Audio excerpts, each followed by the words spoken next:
Hi guys, it's your girl Melissa at Miyamo Mental Health, dropping gems about all different types of mental health topics. Now, if you're interested in anything, any topic you want me to cover, please leave a comment, please subscribe, please share, please be interactive, and let's all heal together during this healing journey. Have a great day. So in this video, what I want to talk about is the post-narcissist abuse for the victims. A lot of victims find themselves constantly in a mental fog, constantly confused, trying to figure out and put the pieces together of what happened in their relationship. Now, if you're with a narcissist, more than likely you've been gaslighted, stonewalled, manipulated, exploited.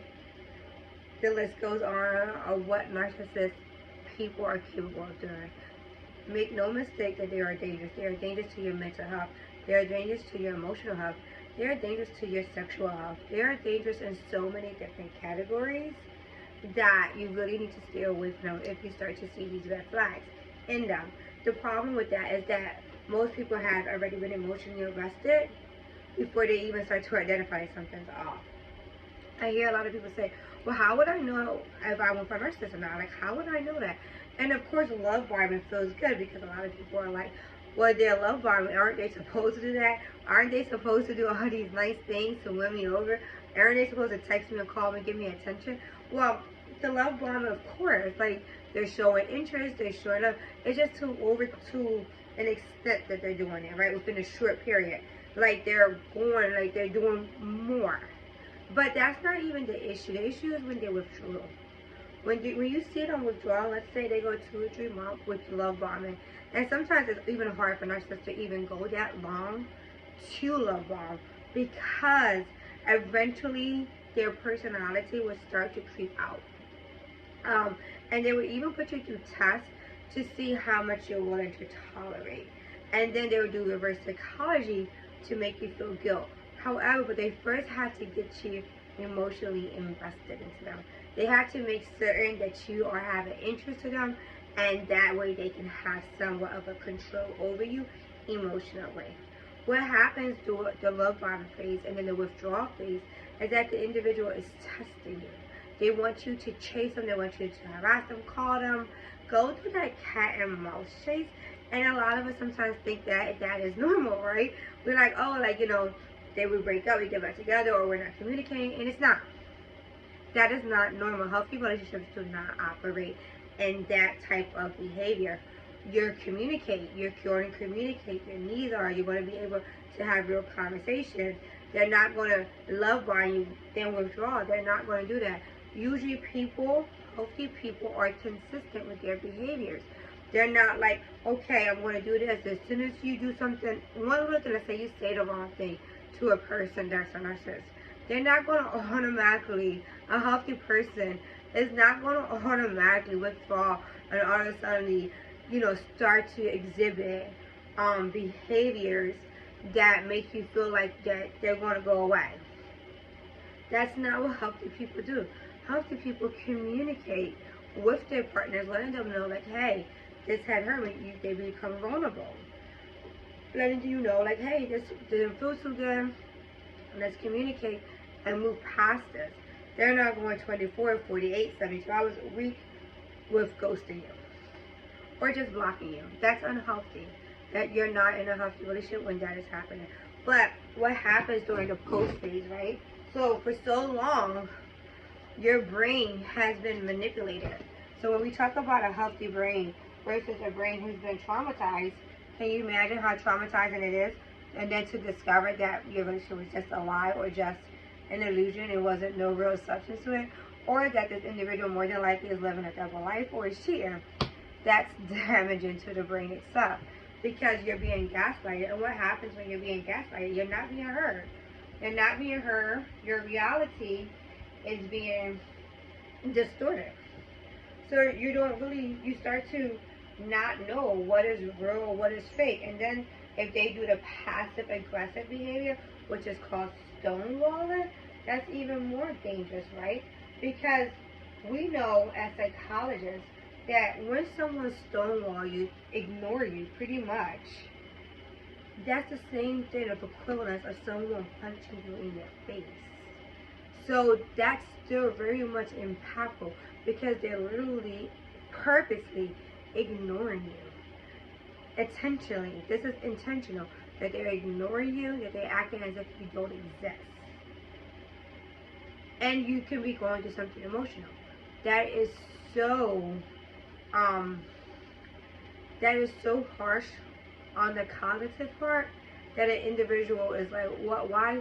Well, if I do this, what if I do that? And most people that are narcissist victims will self-blame themselves. They would develop guilt. They will become guilty. Like, it's something that I'm doing, something that's happening, and it's my fault. So they automatically tend to take on the blame. And these people it's hard to work with them because this is their behavior. You constantly thinking it's something you did wrong. So you're constantly, well, if I do this, but if I do that. Like, you're constantly trying to alter yourself to meet their needs. The problem with that is that there's no such thing as meeting their needs. They're narcissists. Once an individual is a narcissist, there's nothing that you can do or any other woman or man can do in order to make that person feel whole or loved. These individuals, once you start to notice the signs, you want to really refrain from them, because then they start to play on your mental, your psyche, your spiritual, all types of things will start to happen. You'll start to lose a part of you in these relationships. So the post-aftermath is so hard, because then you're left with what was real or what wasn't real in the post-aftermath of a narcissistic abuse. Then you start to question your reality. Then you start to doubt yourself, and then you start to distort your reality. This is why it's important to know what's happening during the manipulation phase, during the love bombing phase, during the distortion, during the, like, all of those things. You can't depict what was real, what was not real when we're talking about narcissistic people. And even us, as we go through post-narcissism abuse and we're healing from it and moving on, we have to understand that trying to figure out the real part versus the fake part, it doesn't even matter. It doesn't even matter, because trying to depict that with a narcissist is going to be challenging, and it really doesn't matter, and it doesn't help during your phase of healing. The best thing you can do is realize that person is mentally ill and move on from that individual, and realize they're clinically, it's psychiatry report repeated over and over, they can't love. They can't even love their own children. Everything is based off their ego. Everything that they do, everything how they move is based off their ego. So they always will have a void there. They do not love like a healthy person. They cannot. A lot of them won't even seek counseling or therapy. Why would they? When they was able to exploit, manipulate, deceive, and get their way for so many years, why would they all of a sudden want to now get help? Because that means they would have to change their whole behavior. And a lot of them just don't want to.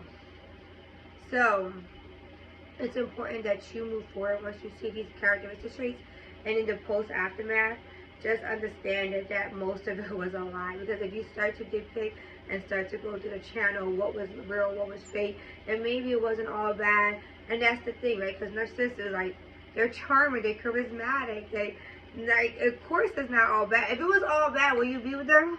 Of course. And then you know, most people hold on to the good memories, and it's like, you just really have to let it go.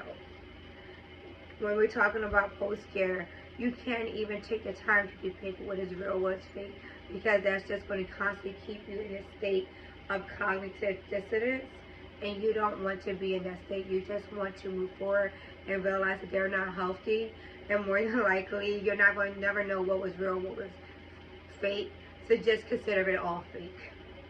Just, yes, your reality was real, your experience was real, so make certain that you keep your reality real, but from their perspective, label it as fake. These individuals cannot love, and it's the harsh reality of what it is to date a narcissist. If you have any further questions or anything about narcissists or what their behavior is, or even post-care, how to heal, get with a good therapist, so you can start getting back to yourself and all the things you like to do, because more than likely, they robbed you of time and in your personality. Have a great day. Bye.